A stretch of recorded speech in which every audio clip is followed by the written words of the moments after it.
the name of God, in whom we live and move and have our being. Amen. Amen. Please be seated. So today is All Saints Sunday.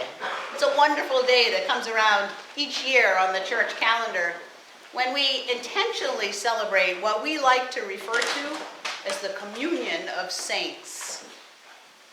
The communion of saints is our way of expressing the eternal union that we all have with God and with one another. And that eternal union includes all who have gone before us and all who will come after us, yesterday, today, and forever. We are one, together forever in the heart of God, the communion of saints. Thankfully and joyfully, that includes all our very own loved ones who have already gone home to God.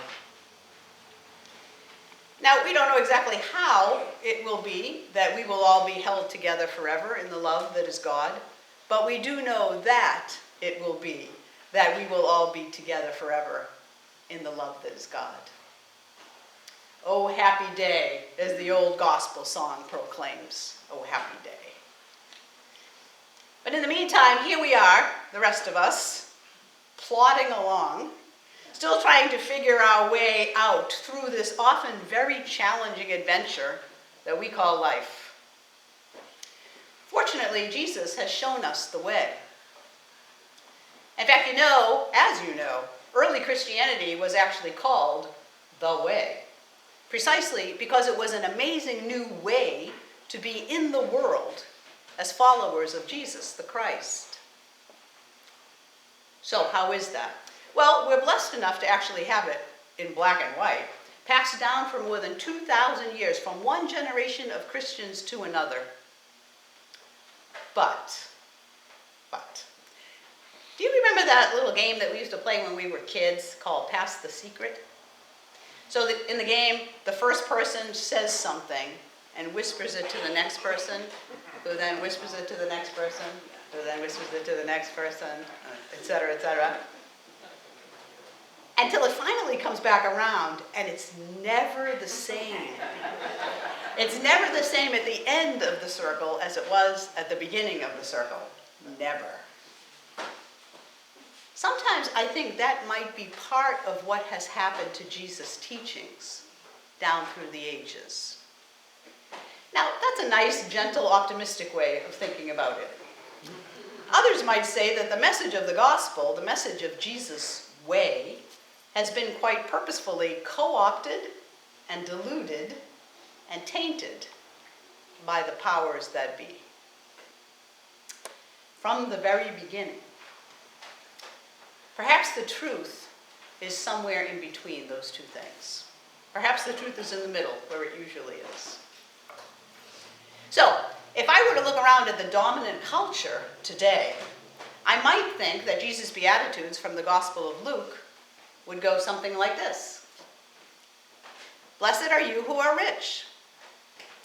Blessed are you who are full and always have enough. Blessed are you who never have to mourn about anything.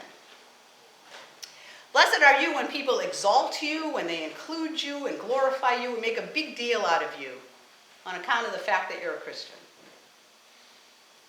Isn't that what Jesus said? No, it's not. Of course that's not what Jesus said. But looking around, one might think that it could be. Luckily, in Luke's version of this teaching, the gospel writer already shows us the dangers of trying to twist Jesus' teaching to our own devices and to our own contrary preferences. Because unlike Matthew, who only gives us the upside of the Beatitudes, the blesseds, right? Luke also gives us the dreaded woes. Woe to you who are rich, he writes. Woe to you who are full. Woe to you who never mourn. Woe when all speak well of you. Woe to you. Luke reminds us that the outcome of our insistence on living the opposite way to the way of Jesus is that everything is turned upside down and inside out. our blessings become curses, or woes, to be more exact. Then Jesus goes on to say, love your enemies, do good to those who hate you, bless those who curse you, pray for those who abuse you. If anyone strikes you on the cheek, offer the other also. And from anyone who takes away your coat, do not withhold even your shirt.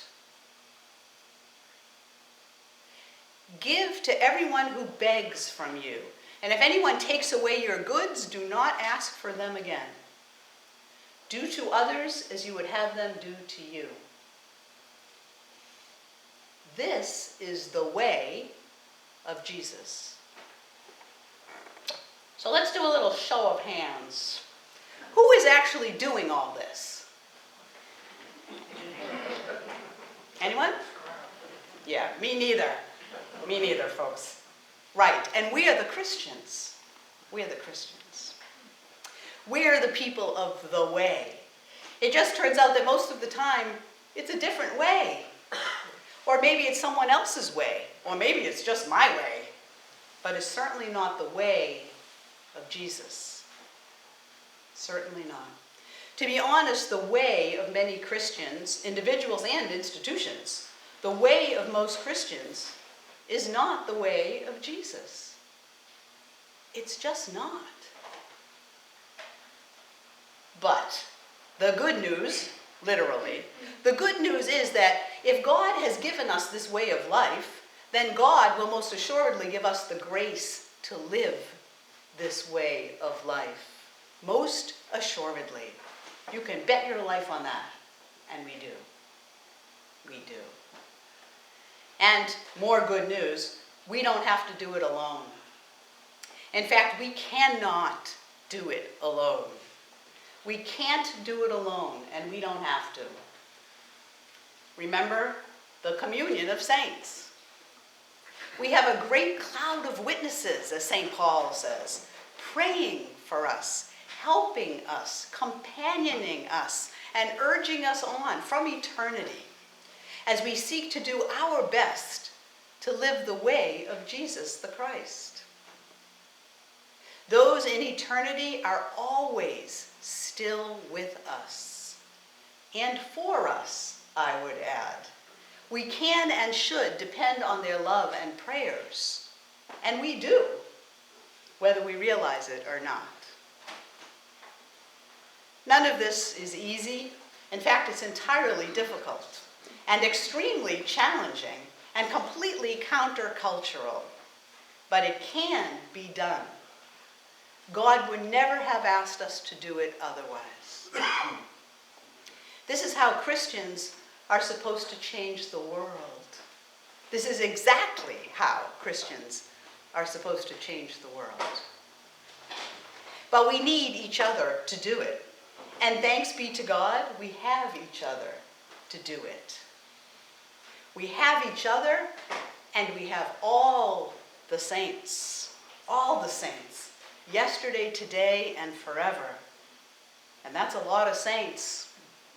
But I think we need every single one. Don't you?